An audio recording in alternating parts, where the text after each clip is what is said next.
전 감자이고요. 오늘은 레포트 과제를 작성하는 공식을 말씀드리려고 합니다. 일단 이 영상을 보기 전에 이전 영상인 챗GPT 기본 공식 영상 꼭 보고 오시고요. 그 공식을 응용해서 지금부터 레포트를 잘 작성해 보도록 하겠습니다. 일단 레포트 주제를 한번 가정해 볼게요. 선생님께서 초등학교 3학년들한테 방학 숙제로 곤충의 일생에 대해서 이야기해봐 라고 하는 과제를 줬습니다. 자, 그러면 새로운 채팅방에서 나는 누구인가에 대한 정의를 내릴 필요가 있습니다. 나는 초등학교 3학년 학생이야 라고 하고 바로 엔터 쳐서 한글로 해도 되지만 이게 영문이 한글보다 좀 더 디테일하고 정확한 정보를 제공해 주더라고요. 그래서 저는 항상 번역해서 질문을 하고 있고요. 요 번역해서 질문은 이전 영상인 프롬프트 지니 영상을 보시면 됩니다. 번역해서 질문을 넣게 되면 나는 누구인가에 대한 정의가 내려집니다. 자, 이제 챗GPT는 초등학교 3학년을 위한 답변을 계속해서 생성해 내겠죠. 레포트 주제가 곤충의 일생인데 어떤 곤충을 해야 될까? 인기 있는 소재를 한번 찾아보겠습니다. 그래서 이렇게 한번 질문을 해볼게요. 초등학생들이 좋아하는 곤충 종류 5가지만 이야기해봐. 이걸 통해서 나는 초등학생들이 좋아하는 곤충 중에 하나를 소재로 택할 거야 라는 뜻이죠. 역시 번역해서 질문을 하면 이렇게 답변을 주게 됩니다. 버터플라이도 있고요. 레이디버그도 있고요. 개미 이렇게 해서 5가지 답을 얻었고 번역 결과를 보니까 나비, 무당벌레, 개미, 메뚜기, 꿀벌 이렇게 있네요. 자, 그러면 이 중에서 개미 괜찮은 것 같습니다. 그래서 저는 개미로 택할 거고요. 이제 개미라는 주제를 정했으니까 이 주제를 중심으로 목차를 설정해 달라고 챗GPT에게 말해줍니다. 그래서 저는 이렇게 한번 써볼게요. 나는 개미를 주제로 레포트를 쓰려고 해. 우선 개미의 일생에 대해서 목차를 만들어 줄래? 라고 하고 번역해서 질문을 넣어 줍니다. 자, 그러면 이렇게 해 줍니다. 자, 결과 나왔고요. 이렇게 나오는데 우리는 또 번역본을 좋아하니까 하단에 보면 개미의 정의, 구조, 군체, 번식, 채집, 방어, 보호, 상호관계, 결론 이렇게 있네요. 자, 그러면 5번과 6번 사이에 천적이라고 하는 개미의 천적 관련돼서 내용을 넣고 싶어요. 그래서 위의 목차에서 5번, 6번 사이에 개미의 천적 관련된 내용을 넣어줘 라고 하고 번역해서 질문을 해보면 이제 답이 나옵니다. 과연 그대로 잘 만들어 줄까요? 자, 그러면 개미의 천적이 6번에 추가된 것을 볼 수 있고요. 번역에서도 나오는데 약간 플러그인이 깨져서 그런지 숫자는 다르지만 뭐 크게 상관없습니다. 어쨌거나 여기서 중요한 것은 여러분들이 원하는 주제대로 잘 나오는지가 중요합니다. 그리고 목차에 맞게 내용을 채워달라고 이야기합니다. 이렇게 채팅 넣었습니다. 위에 목차를 바탕으로 초등학교 3학년 수준의 레포트를 작성해줘. 그리고 번역해서 질문을 해보면 오케이 라고 하고 이제 답변을 해주고 있습니다. 자, 이제 어떤 내용이 나올지 한번 볼게요. 자, 요렇게 적었는데요. 보니까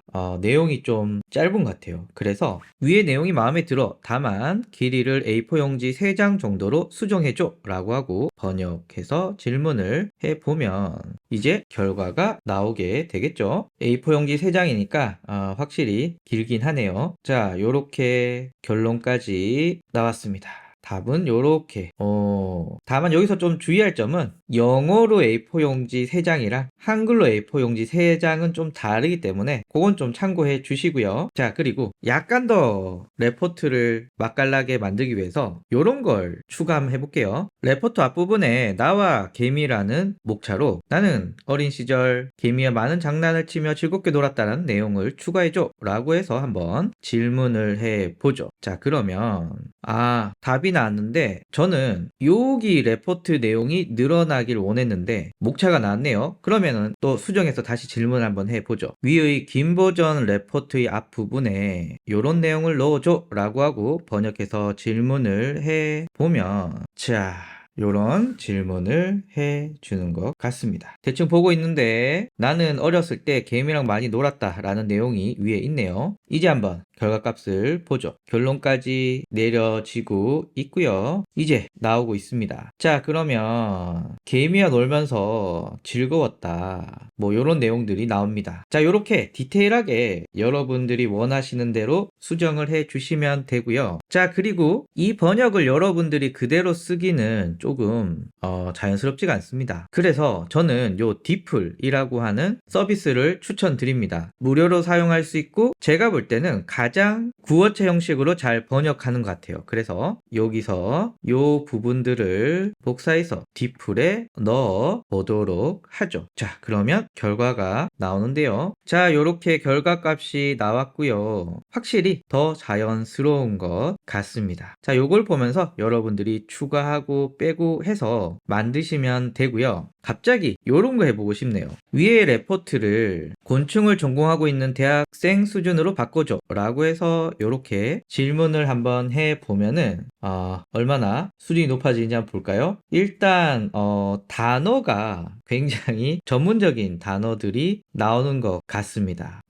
그래서 여러분들이 레포트를 쓰실 때 내 수준에 맞게끔 작성하는 게 좋겠죠. 뭐 예를 들면 초등학교 3학년이 지금 제가 보여드리는 요런 수준으로 레포트를 써왔다 이러면은 레포트를 보시는 분이 얘 완전 어디 거 뺏겨 했구만, 혹은 네 수준에 넘는 자료를 참고했구나, 뭐 이렇게 볼 수도 있겠죠. 그러니까 어떤 수준으로 맞추는지도 요 레포트 작성할 때 굉장히 중요할 거라고 생각이 듭니다. 너무 어렵고 복잡하게 쓰는 게 제일 좋은 건 아니다. 자, 여기 보면은 요런 좀 어려운 내용 쓰고 있는데 이제 요 놈을 복사해서 디플에 한번 넣어 보도록 하죠. 그러면 한국어로 얼마나 잘 번역이 되나.